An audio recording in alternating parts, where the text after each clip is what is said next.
en el desierto de Mesopotamia, vi cómo un suministro infinito de flechas, reabastecido por camellos, aniquilaba más de 40.000 de los mejores soldados de Roma. Sobreviví no por mi espada, sino por mi rendición. Escucha atentamente, pues esta es mi historia, y comienza, como todas las grandes tragedias, con el orgullo. Mi nombre es Marco V, y antes de ser una sombra en tierras lejanas, era un orgulloso centurión de las legiones romanas, destinado en la provincia de Siria. La vida allí era una mezcla de disciplina y tedio, manteniendo la paz en una frontera que siempre hervía a fuego lento. Cuando la llamada llegó, recorrió el campamento como un viento fresco en un día de verano. La Legión Gallica, mi legión, marcharía hacia el este. No en una simple patrulla, sino en una campaña de conquista contra los partos, nuestros eternos rivales. Íbamos a ser liderados por el mismísimo Marco Licinio Craso, el hombre más rico de Roma, el vencedor de Espartaco. Su nombre resonaba con poder y victoria. Junto a él estaría su hijo, Publio Craso, un joven comandante que ya se había cubierto de gloria sirviendo bajo las órdenes del gran Julio César en la conquista de las Galias. El ejército entero vibraba con una confianza que rozaba la arrogancia. ¿Qué podían hacer los bárbaros de Oriente contra tal conjunción de genio militar y poder romano? Parecía que estábamos en las mejores manos, destinados a una victoria que nos grabaría en la historia. Parecía que iba a ser un desfile militar, una procesión triunfal hasta el corazón de Partia. Partimos hacia el este, adentrándonos en el territorio de un enemigo antiguo y esquivo. Durante las primeras semanas, la campaña fue exactamente como la habíamos imaginado. Marchamos junto a la ribera del Éufrates, una serpiente de agua y vida en medio de la aridez. La logística era impecable. Nuestra flota de suministros nos seguía por el río, asegurando que no nos faltara de nada. Cada día recibíamos alimentos frescos, pan recién horneado y vino. Teníamos agua en abundancia, y cualquier equipo militar que necesitásemos era rápidamente reemplazado. Los pueblos por los que pasábamos, intimidados por el despliegue de poder de nuestras águilas, se rendían sin luchar. Sus líderes salían a nuestro encuentro con caravanas cargadas de tesoros, sedas y especias, y nos ofrecían a sus mejores jóvenes como tropas auxiliares para ganarse nuestro favor. La moral estaba por las nubes. Mis hombres cantaban marchas por la noche y afilaban sus gladios con una sonrisa, soñando con el botín que nos esperaba en Ctesifonte. Un día, mientras acampábamos cerca de la ciudad de Niceforio, llegó un hombre que cambiaría nuestro destino. Era un jefe árabe, un tal Abgaro, que había servido a las órdenes de Pompeyo Magno años atrás. Había demostrado una lealtad a Roma que parecía incontestable, luchando junto a nosotros en varias campañas. Se presentó ante Craso con grandes muestras de respeto, hablando un latín fluido y halagando la magnificencia de nuestro ejército. Este hombre nos informó que Orodes, el rey parto, se encontraba lejos de nuestras posiciones, ocupado en una guerra civil. Frente a nosotros, según él, tan solo había un ejército pequeño y sin experiencia, liderado por un general joven llamado Surena. Dijo que conocía un atajo, una ruta a través del desierto que nos permitiría caer sobre Surena por sorpresa y aniquilarlo antes de que pudiese reaccionar. Tras unos días de deliberación, Craso, seducido por la promesa de una victoria rápida y gloriosa, ordenó detener la marcha junto al río. Un día más tarde, nos dio la orden que nos condenaría. Cruzaríamos el Éufrates y nos adentraríamos en el desierto. Casio Longino, cuestor de Craso y un oficial experimentado y prudente, se opuso firmemente a esta decisión en el Consejo de Guerra. Pude ver la tensión en su rostro mientras argumentaba. Yo estaba con él, en silencio. Mi instinto de soldado me gritaba que abandonar el río era una locura, era entregar nuestra mayor ventaja. El ejército estaba dividido. Una parte, la de los oficiales más jóvenes y ambiciosos, pensaba que lo mejor era seguir el plan del árabe, derrotar a un pequeño contingente de tropas partas y regresar victoriosos antes de que Orodes pudiese llegar con la fuerza principal. La otra parte, la de los veteranos como yo, pensaba que lo mejor sería mantenerse junto al río, usarlo como línea de suministro y defensa y avanzar de forma segura. Pero la decisión final era de Craso, y su sed de gloria era más fuerte que la prudencia de sus subordinados. Caminamos durante varios días bajo el sol implacable y con cada paso el paisaje se volvía más hostil. La hierba verde de la ribera del Éufrates dio paso a una tierra seca y pedregosa, y luego a la arena interminable. Un día, mientras formábamos el campamento, llegó un mensajero. Sus ropajes eran armenios y traía un mensaje urgente para Craso. La información no tardó en conocerse por todo el ejército, susurrada de centuria en centuria. Artabastes, el rey de los armenios y un aliado crucial de Roma, estaba sufriendo un ataque masivo de los partos en su propio reino. No podría enviarnos los refuerzos que nos había prometido, especialmente su poderosa caballería pesada. El mensajero armenio, en nombre de su rey, aconsejó a Craso que volviésemos a la seguridad del río o que nos dirigiésemos a las montañas de Armenia, donde el terreno anularía la ventaja de la caballería parta. Casio apoyó la idea con vehemencia, casi suplicando a Craso que entrase en razón. Yo rezaba en silencio a Marte y a Júpiter para que nuestro cónsul escuchase la voz de la sensatez, pero no fue así. Despidió al armenio con frialdad y ordenó que siguiésemos adelante. Estaba ciego a la evidencia, sordo a los consejos. Él quería seguir adelante y obtener su rápida y fácil victoria. Esa misma noche, mientras patrullaba el perímetro del campamento, escuché una bronca enorme proveniente de la tienda del Estado Mayor. Las voces de Casio y el guía árabe se alzaban, cargadas de furia. Pude distinguir las palabras de Casio. Traidor, nos llevas a una trampa. El árabe respondía con una calma fingida, asegurando que su lealtad era inquebrantable. Pero Craso, una vez más, no escuchaba a su propio oficial. Se puso del lado del extranjero. Casio salió de la tienda con el rostro desencajado por la ira y la frustración. Nuestros ojos se cruzaron por un instante, y en su mirada vi el mismo miedo que sentía en mis entrañas.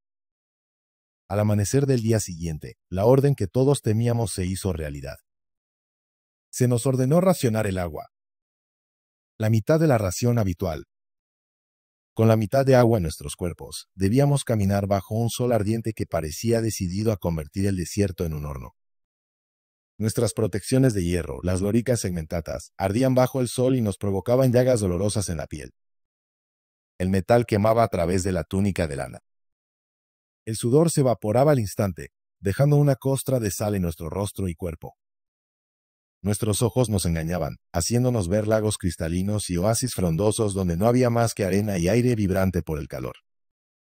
Los labios se nos agrietaban hasta sangrar, la piel se nos secaba como el cuero viejo, y el sol, inmisericordia y omnipotente, seguía golpeándonos desde lo alto, robándonos lentamente la poca energía que nos quedaba. Aún así, seguíamos marchando, poniendo un pie delante del otro por pura disciplina. Cada paso que dábamos se convertía en un suplicio. Con cada paso que dábamos, nos alejábamos de nuestras defensas, de nuestro río, de nuestros suministros, y nos acercábamos más y más a la incertidumbre y al enemigo invisible. La tarde de ese mismo día, desde mi posición en la retaguardia, vi al guía árabe salir del campamento a galope tendido, desapareciendo en una nube de polvo en el horizonte. Me alegraba saber que ese traidor ya no estaba entre nosotros, pero al mismo tiempo, su partida me causó una extraña y fría sensación en el estómago. Era ese instinto que había desarrollado con el paso de los años en campaña. Era un estado de alerta que teníamos los soldados veteranos, una certeza irracional de que la muerte estaba cerca. Esa sensación se agravó cuando Craso salió de su tienda para la arenga matutina vestido con una túnica negra, el color del luto, en vez de con su túnica púrpura de comandante. Cuando se dio cuenta del terrible error, se la cambió rápidamente, pero el presagio ya había sido visto por mis hombres. Sus rostros se volvieron pálidos, y los susurros recorrieron las filas como una serpiente venenosa. Los dioses nos estaban enviando una advertencia. Al día siguiente, el desastre comenzó a materializarse. Craso, finalmente nervioso, envió a todos nuestros exploradores a caballo para encontrar al ejército enemigo. Apenas regresó un puñado de hombres, heridos y aterrorizados. Relataron que habían sido emboscados por una fuerza de caballería parta mucho mayor de lo esperado, y que el resto de sus compañeros habían sido masacrados. Los ánimos de mis legionarios, ya frágiles, comenzaron a caldearse y a transformarse en miedo puro. Se nos ordenó formar un frente largo y delgado, una formación ofensiva para evitar que los partos, que según los exploradores iban todos a caballo, nos pudiesen flanquear con facilidad. Así avanzamos unos metros, una línea interminable de escudos rojos bajo el sol, hasta que Craso, visiblemente sobrepasado por las circunstancias y cambiando de opinión a cada instante, ordenó formar un cuadrado defensivo. Estábamos pasando de una formación de ataque a una de defensa total antes incluso de ver al grueso del enemigo. Mala señal. Muy mala señal. En formación de cuadro, con la caballería y el bagaje en el centro, proseguimos nuestro avance lento y penoso hasta que nuestros exploradores supervivientes avistaron un pequeño río a lo lejos, el Balij. Al verlo, un grito de alivio recorrió las legiones. Cuando llegamos a la orilla, todos nos lanzamos como bestias al agua, sin orden ni disciplina, a beber ese manjar de los dioses. Metíamos la cabeza entera en la corriente fresca, llenábamos nuestros cascos y bebíamos hasta que nos dolía el estómago. Apenas tuvimos tiempo de saciar nuestra sed, cuando los cuernos sonaron con urgencia. Se nos ordenó proseguir la marcha. Unas horas después, en medio de la llanura polvorienta, los vimos. En el horizonte apareció una línea brillante, como un espejismo metálico. A medida que se acercaban, tomaron forma. Eran un contingente de catafractos partos, su caballería pesada de élite. Sus armaduras laminadas, pulidas hasta brillar, reflejaban la luz del sol con una intensidad cegadora, creando un efecto aterrador que aumentaba el temor entre mis hombres. Eran como jinetes de leyenda, forjados en plata y acero. Se nos ordenó detener la marcha. El silencio cayó sobre nosotros, roto solo por el viento del desierto y el sonido metálico de nuestras propias armaduras. Caminé por entre los hombres de mi centuria, dándoles palmadas en la espalda, infundiendo ánimos con palabras que ni yo mismo me creía. Mantened la calma, legionarios. Son solo hombres. Hemos vencido a enemigos más grandes, les decía. Les prometía una victoria sencilla, pero sabía que estaba mintiendo. No hay una forma sencilla de derrotar a los catafractos, la caballería más pesada del mundo, mucho menos si no disponemos de honderos o arqueros para debilitarlos a distancia. De pronto, un sonido profundo y rítmico comenzó a resonar por todo el desierto. Eran tambores de guerra, un sonido grave y constante que parecía salir de las entrañas de la tierra. Una cacofonía que encogía el corazón y hacía vibrar los huesos. Los partos lanzaron un grito de batalla gutural y se lanzaron al trote hacia nosotros. Podía ver a mis hombres sudando profusamente, con los ojos abiertos como platos y las mandíbulas apretadas, temblando de miedo. Cada vez aparecían más y más partos en el horizonte, como si brotaran de la propia arena, acercándose hacia nuestras posiciones. Veíamos esas bestias de hierro y músculo acercarse hacia nosotros, una muralla de lanzas en movimiento. No parecían de este mundo, no parecían humanos. Solo se veía hierro, cubriendo tanto al jinete como al caballo. Mi centuria, junto con otras de la primera corte, tenía órdenes de lanzar los pila por encima de las filas delanteras justo antes del impacto. Envainamos las gladius y preparamos los pesados proyectiles. 100 metros. El sonido de los cascos se hizo ensordecedor. Los partos se lanzaron al galope y el suelo comenzó a temblar bajo nuestros pies. 75 metros. Podía ver el vapor saliendo de los hollares de sus enormes caballos. 50 metros. Los partos bajaron sus contos, sus largas y pesadas lanzas. Apreté la mandíbula con fuerza, afirmé mis pies en la arena y eché el brazo hacia atrás, sintiendo el peso familiar del pilum. 25 metros. Grité la orden con toda la fuerza de mis pulmones. Pila mide. Todos los hombres de mi centuria y de las centurias que teníamos a nuestros lados lanzaron sus jabalinas al unísono. Cientos de pila volaron por el aire, trazando una curva mortal. Sumada a la velocidad que llevaban los jinetes, los proyectiles impactaron con una fuerza brutal contra las protecciones enemigas. El sonido fue como el de un martillo golpeando un yunque. El impacto hizo que perdiese el equilibrio y cayese de la montura, desapareciendo entre los caballos de sus compañeros. 0 metros. La carga impactó con una fuerza inimaginable contra nuestras líneas delanteras. El estruendo de metal contra metal, de carne y hueso aplastados, fue espantoso. Los primeros legionarios fueron arrollados, lanzados hacia atrás contra los escudos de los compañeros que tenían detrás, sus cuerpos destrozados por las lanzas. Muchos de ellos perecieron en ese primer instante, pero la formación resistió. Gracias a la masa de hombres que teníamos en el frente, a la profundidad de nuestras filas, la carga de los catafractos se detuvo, sus caballos encabritados y confundidos entre la muralla de escudos y lanzas humanas. Era el momento de contraatacar. Los partos, detenidos y enredados, estaban indefensos ante mis hombres. Los legionarios de las primeras filas, protegidos por los escudos de sus compañeros, buscaban cualquier hueco entre las protecciones de hierro del enemigo. Por ahí, por las axilas, el cuello o las ingles, hincaban sus gladius cortas y letales. Aún así, era difícil ejecutarlos. Sus armaduras eran demasiado buenas. Entonces, sonó una orden. Mandaron a mi centuria que retrocediese unos pasos. Fuimos relevados por auxiliares galos, jinetes desmontados que habían servido con César. Estos valientes, con una agilidad increíble, se tiraban al suelo, se deslizaban bajo las monturas enemigas y desde ahí, con sus cuchillos, apuñalaban los vientres desprotegidos de los caballos partos.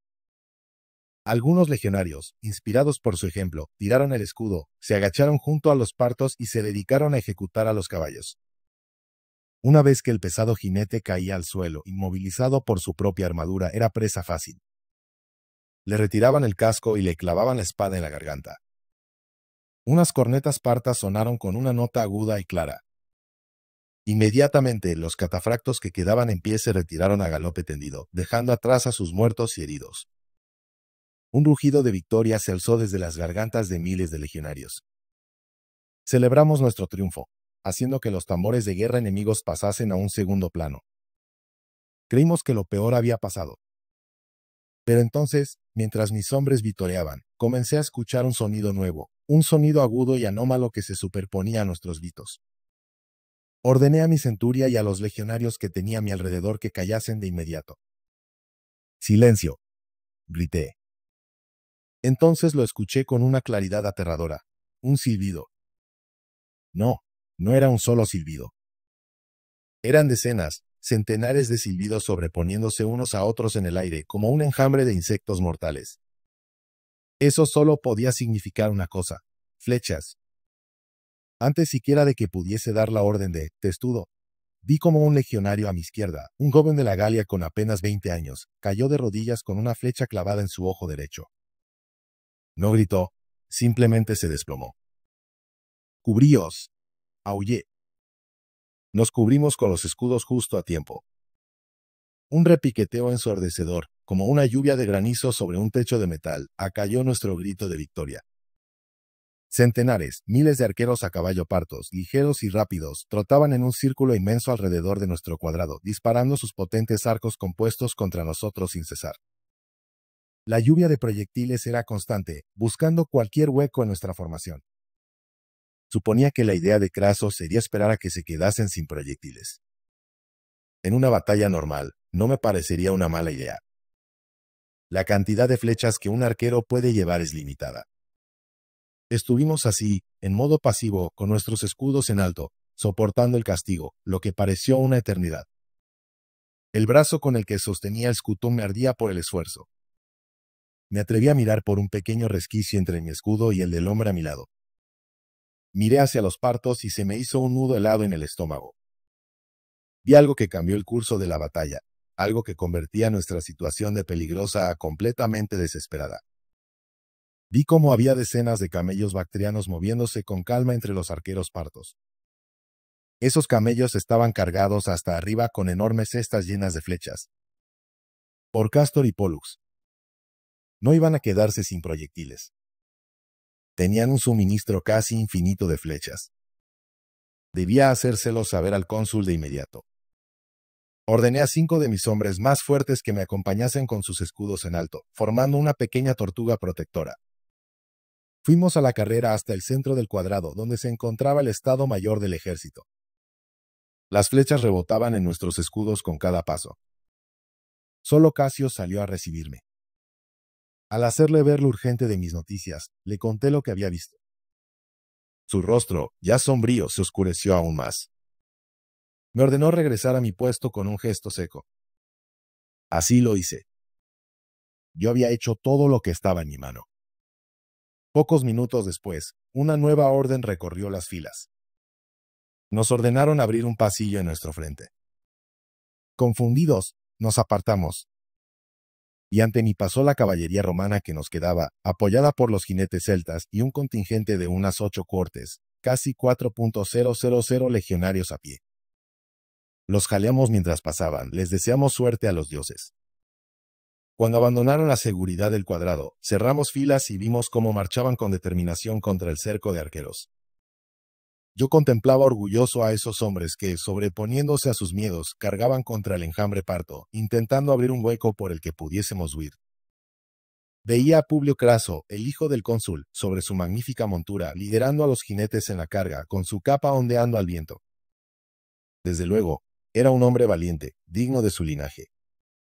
Poco a poco, una nube de polvo levantada por miles de cascos y sandalias fue cubriendo a estos hombres valientes, hasta que finalmente los perdimos de vista. La cantidad de flechas que caía sobre nuestro cuadrado se redujo considerablemente. Los arqueros partos se habían concentrado en la fuerza de Publio. El ruido ensordecedor de la batalla fue desapareciendo en la distancia, absorbido por el polvo y el horizonte. No había rastro de los hombres de Publio. La presión sobre nosotros cayó a mínimos, y Craso, en un momento de lucidez, aprovechó la oportunidad para ordenar la retirada. Marchamos en formación de cuadro en dirección a las montañas que nos había aconsejado el armenio, que se veían como una sombra lejana en el horizonte. La tarea de proteger la retaguardia recayó sobre mi corte. Entonces lo escuchamos.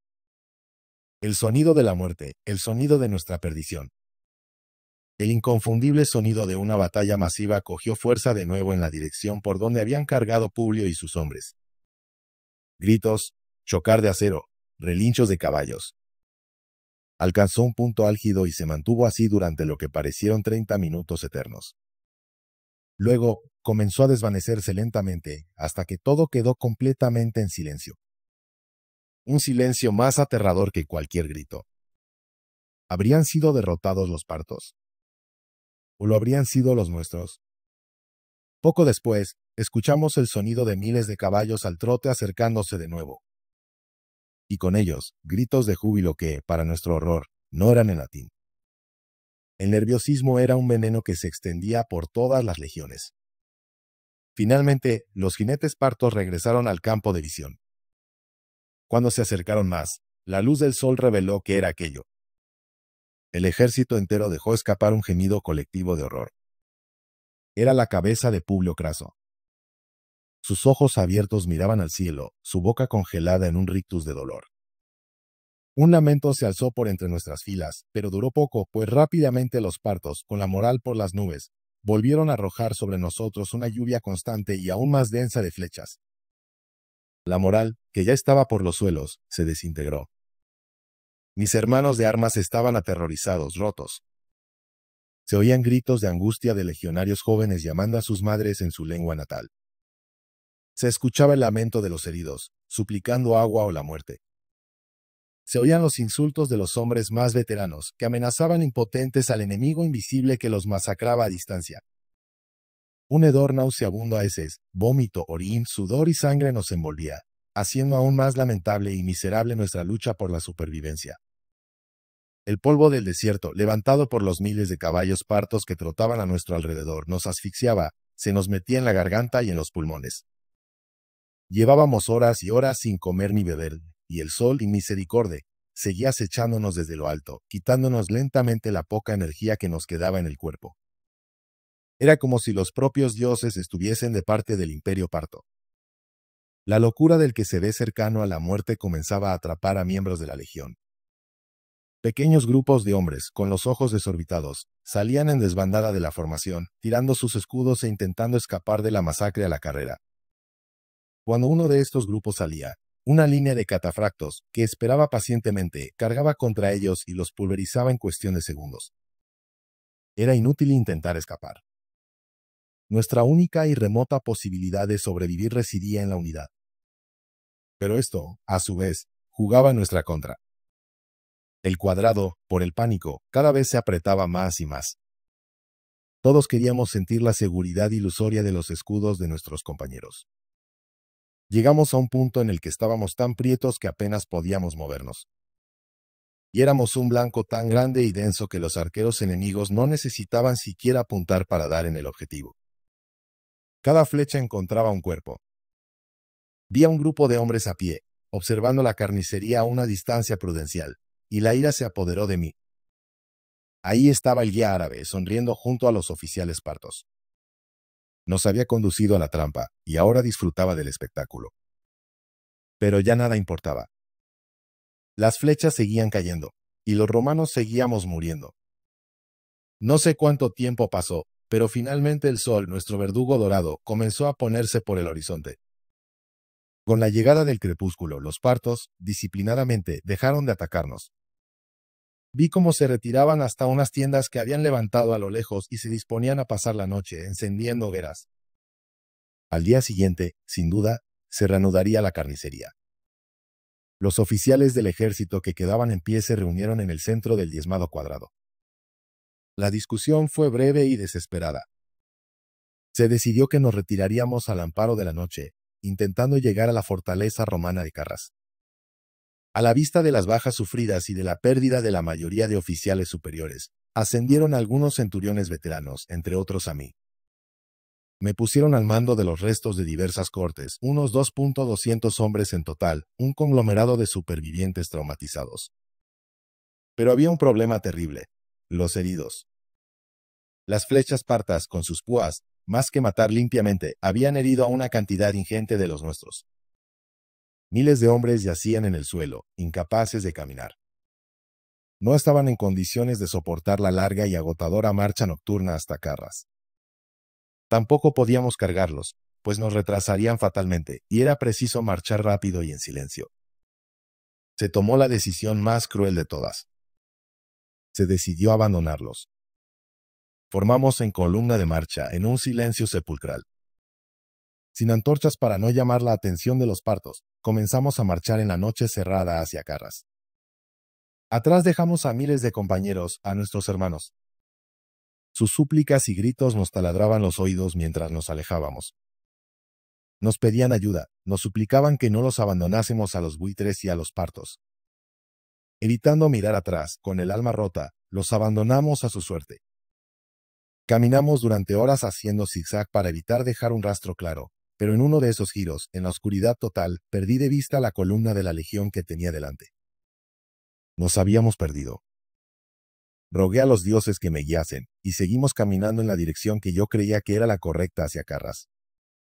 2 horas después, comprendí que estábamos caminando sin rumbo.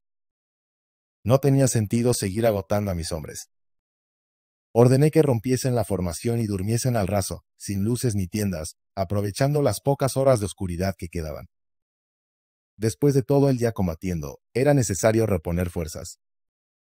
La fría luz del alba nos despertó. Con el nuevo día, llegó un nuevo horror. Al incorporarme con los músculos agarrotados y el cuerpo dolorido, pude ver que estábamos rodeados. Una línea completa de catafractos partos, silenciosos e inmóviles como estatuas de acero, rodeaban nuestras posiciones. Nos habían seguido en la noche. Di la alarma y mis hombres, convalecientes y aún extenuados, cogieron sus armas y se prepararon para combatir. ¿Pero merecía acaso la pena? La campaña había sido un fiasco, gran parte del ejército había sido aniquilado. Nuestra muerte segura aquí, en este pedazo de desierto olvidado por los dioses, ¿cambiaría la suerte de la república? No lo creía. Miré los rostros de mis hombres. Eran poco más que muchachos, con la piel quemada por el sol y los ojos hundidos por el terror y el agotamiento. Ya habían sufrido bastante.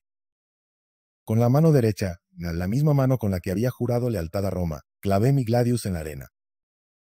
Y alcé los brazos en señal de rendición. Uno tras otro, lentamente, mis hombres me imitaron. Tiraron sus espadas, sus escudos. Los fieros legionarios romanos, los conquistadores del mundo, nos habíamos rendido. Aquí no finalizó mi historia. Aquí, en realidad, fue donde comenzó la verdadera.